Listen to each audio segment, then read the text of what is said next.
बाट सदरमुकाम झार्दाखेरिलाई चाहिँ नि मुइयाले मलाई बगली भरि मकै बटास छ नि मकै बटास हालेर पठाउँथी।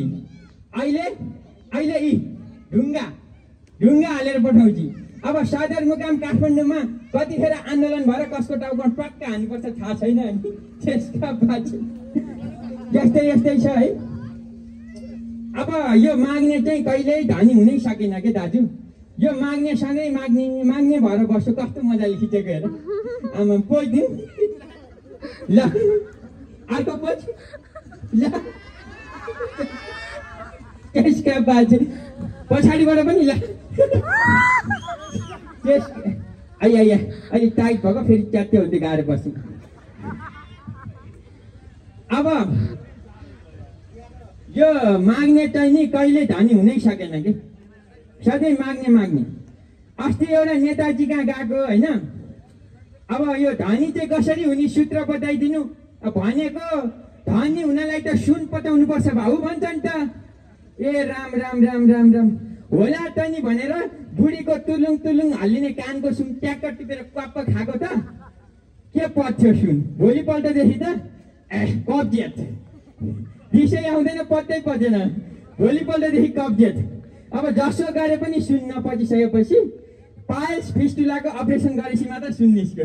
त्यसका बाजे मलाई जब यति बुढीको तुलुङ सुन पचाउनलाई त त्यति आपत पर्यो भनेपछि ठुला बडा नेताहरूले 33 किलो सुन कसरी पचाए। मन पर्यो भने ताली बजाइदिनु है। मेरो कलम झरेछ आइया।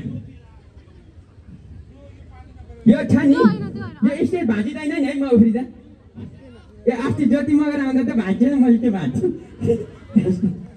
कलम डरै छ। ठिक छ। अब ओहो मम्मी पनि आउनु भएको छ त्यहाँ।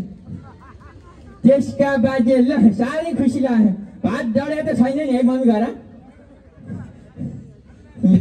मेरो सबै आफन्तहरू आउनु भएको छ मलाई साह्रै खुसी लाग्यो। त्यसका बाजे अब यो कार्यक्रममा म सदरमुकाम टाढाबाट आएको छु है।